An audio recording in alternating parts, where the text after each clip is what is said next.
Olá, galerinha do oitavo ano, tudo bem com vocês? Então, nós vamos dar início agora à apostila do segundo bimestre, tá?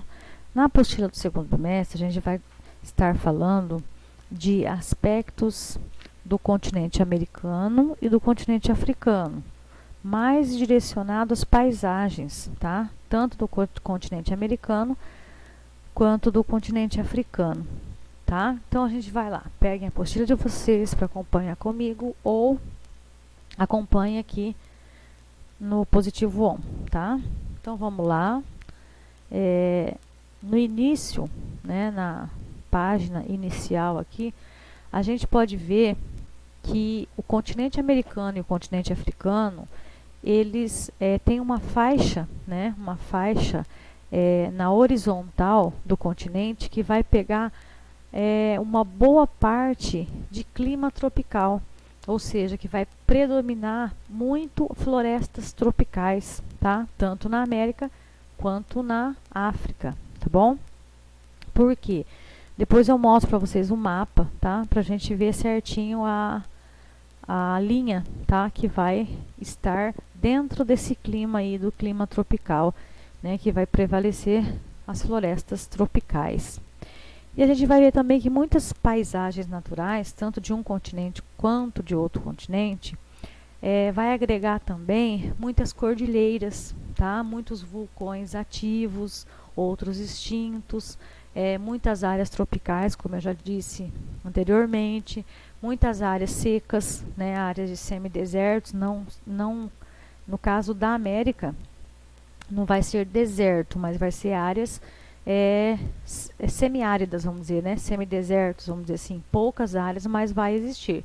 Já na África já existem desertos mesmo, né? Grandes extensões desérticas, né? Então a gente vai ver aí grandes extensões, grandes cadeias montanhosas, tá? E muitos vulcões, né? Por que os vulcões acontecem nessas regiões aí, principalmente da África? Porque o vulcão ele acontece onde tem falha na crosta terrestre, né? E qual que é a origem dessas falhas da crosta terrestre? São os tremores de terra, né? Os terremotos. Então, onde placas tectônicas se encontram, ou seja, onde há encontros de placas tectônicas, vai acontecer o quê? Podem ocorrer grandes terremotos, pode ocorrer grandes falhas, né?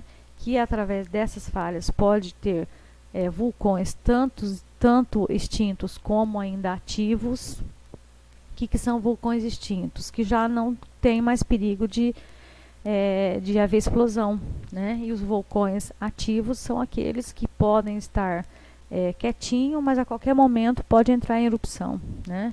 Então a gente vai ver que existe muita atividade geológica na área, né, do continente africano e também do continente americano. Porque quando a gente fala do continente americano, a gente não está falando apenas da América do Sul. A gente está falando de todo o continente americano. América do Norte, América Central e América do Sul.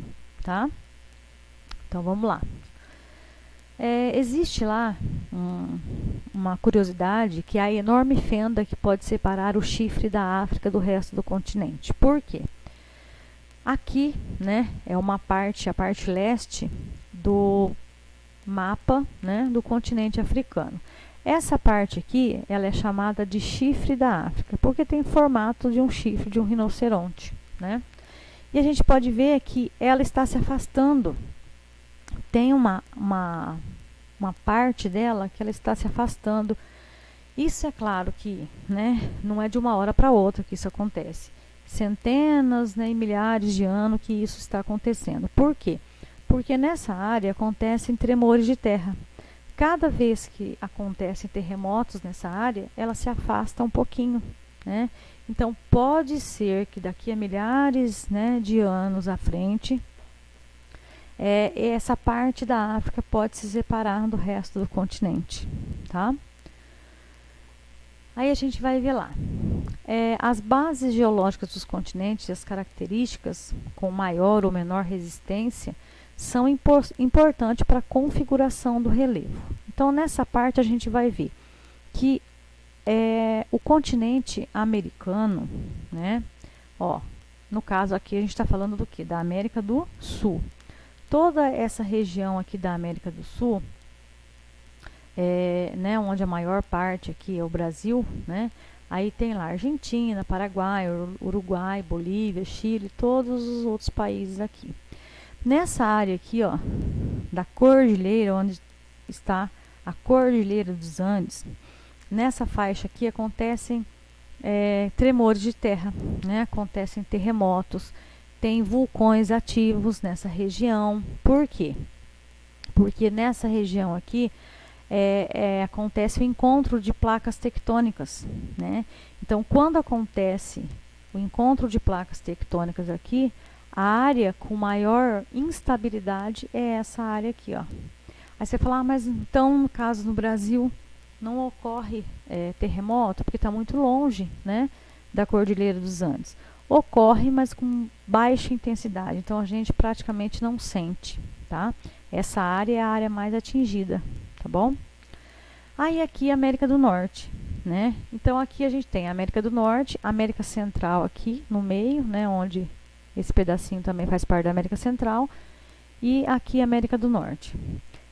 A gente vai ver que essa faixa que sai da América do Norte, ó, essa faixa aqui que sai da América do Norte, que continua aqui, ela é chamada de istmo. O que que é istmo? É uma faixa de terra firme, relativamente estreita, que une porções do continente e é cercada por água pelos dois lados. Então, o que que acontece? Essa parte aqui se une com essa parte aqui apenas por uma estreita faixa de terra, que se chama istmo, tá? Aí a gente vai ver que existem também, tanto na América, né, quanto na África, só que agora a gente vai falar mais especificamente da América, muitas cordilheiras. As cordilheiras mais importantes, vamos dizer assim, na América do Norte, são as montanhas rochosas, e na América do Sul, a Cordilheira dos Andes, ou seja, os Andes, tá? É claro que existem outras, né, muitas outras áreas cordilheiras, mas as mais importantes na América do Norte é as montanhas rochosas e na América do Sul os Andes.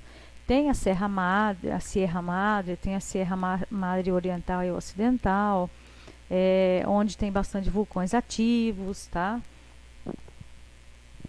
Na área dos Estados Unidos também, na área ali próxima ao Chile. Aí a gente vai ver que todas essas regiões, vamos dizer assim, ó, o Monte Aconcagua, né, nessa região de serra, tá? Então a gente vai perceber que todas essas montanhas aí, as montanhas, no caso a montanha andina, né, que faz parte lá da Cordilheira dos Andes, viveram muitos povos nessa região, tá? Tanto na América do Sul, ali próximo à Cordilheira dos Andes, quanto também na América Central, ó, nessa região aqui, né? Nessa região e também na América Central. Viveram vários povos, né?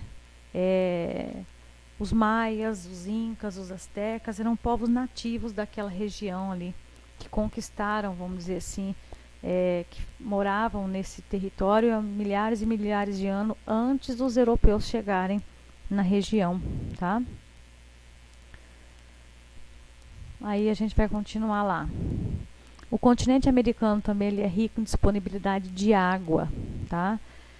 Isso quer dizer que grandes rios, tanto em extensão, né, quanto em quantidade de água, existem no continente americano, tá? Na América do Sul e também na América do Norte, tá? Existem muita quantidade de água doce na América do Norte e na América do Sul.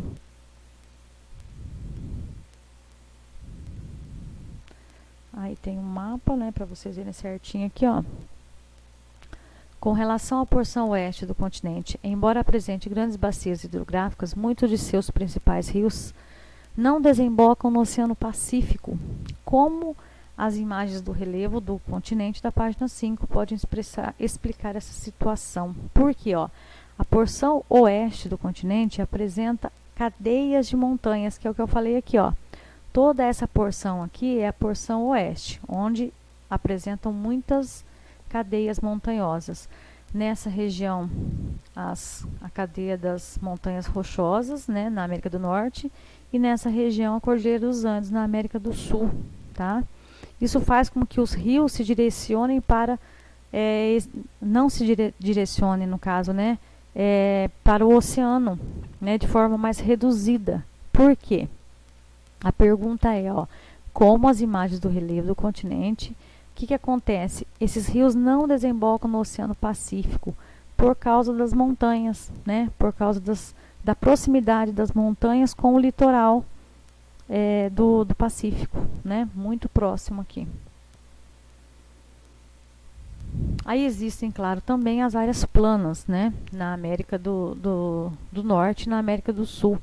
Né? Algumas áreas planas que a gente já conhece, a Bacia Amazônica, a planície do Pantanal, Mato Grossense, as bacias também do Missouri, né, e do Mississippi, nos Estados Unidos, né, então isso são locais de planície, né, na América.